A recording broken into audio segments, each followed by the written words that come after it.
지난 2년은 제게 있어 어둡고 긴 터널과 같았습니다. 아버지께서는 뇌경색으로 쓰러지신 후 방광암이 발병되어 병상에 누우셨습니다. 뿐만 아니라 주말 부부로 지내던 아내가 갑자기 서울로 발령이 나면서 온 가족이 새로운 환경에 적응해야 했습니다. 직장에서도 새로운 상사와의 갈등, 야근과 주말 출근이 반복되면서 불평이 저절로 흘러나왔습니다. 그야말로 힘든 고난의 시간들을 버텨내던 저를 주님은 주님 기쁨의 교회로 인도하셨고 제자 훈련을 받게 하셨습니다. 시몬 베드로가 이르되 주여 나를 떠나소서 나는 죄인으로소이다. 주님은 제자 훈련을 통해 제 속의 불순물들을 보게 하셨고 현재의 어려움들을 구속사적으로 해석하고 이길 힘을 주셨으며 이를 통해 다시 영혼 구원이라는 부르심의 은혜 앞에 서게 하셨습니다.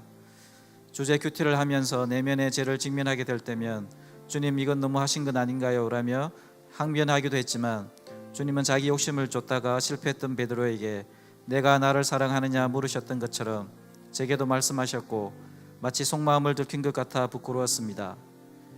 겉으로는 예수님을 가장 사랑한다고 떠들고 다녔지만 마음 깊은 곳에는 그 예수님이 나의 욕심을 해결해 주실 것이라는 기복적인 믿음이 있었음을 부인할 수 없었기 때문입니다. 저는 대학 시절 선교단체에서 캠퍼스 미션을 사명으로 받고 가난했지만 대학원에 진학하여 박사학위를 취득했습니다. 학위만 취득하면 주님께서 교수 자리를 주실 거라 생각했지만 저를 받아주는 대학은 없었습니다. 결혼 이후 경제적인 문제로 현재 직장에서 일하게 되었지만 대학 재원을 멈추지 않았고 교수의 문은 열릴 듯 하면서도 열리지 않았습니다. 실패가 반복되면서 하나님을 향한 원망도 늘어갔습니다. 하나님은 이 상황 속에서 아브라함에게 이삭을 바치라고 하신 사건을 통해 제가 하나님보다 하나님 손에 있는 축복을 더 사랑하고 있는 죄를 깨닫고 회개하게 하셨습니다. 그 이후 이 문제가 모두 해결된 것으로 생각했으나 직장생활로 피곤하고 대학원 시절 저보다 못하다 여긴 후배가 교수가 될 때 하나님에 대한 섭섭함이 올라오곤 하였습니다. 이를 통해 주님은 여전히 주님보다 나의 욕심을 더욱 사랑하고 있는 감춰진 모습을 발견하게 하셨고 우리들이 밤이 새도록 수고하였을 때 잡은 것이 없지만은 말씀에 의지하여 내가 그물을 내리이다 했던 베드로처럼 다시 말씀에 순종하게 하셨습니다.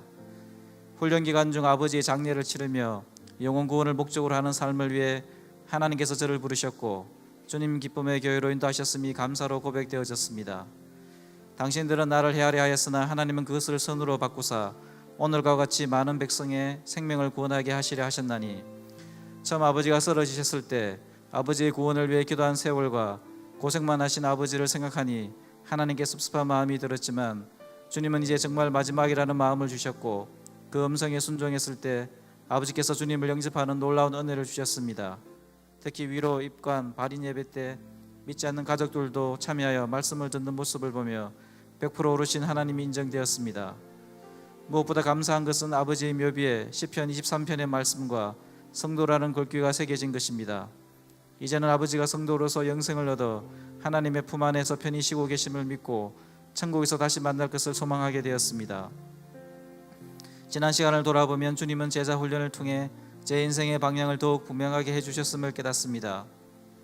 우리가 주목하는 것은 보이는 것이 아니요 보이지 않는 것이니 보이는 것은 잠깐이요 보이지 않는 것은 영원함이라. 말씀처럼 눈에 보이는 세상이 아니라 눈에는 보이지 않지만 영원한 천국을 바라보며 기필코 저를 사람 낚는 업으로 만드실 선한 목자 되신 주님만을 따르는 양으로 살기를 결단합니다.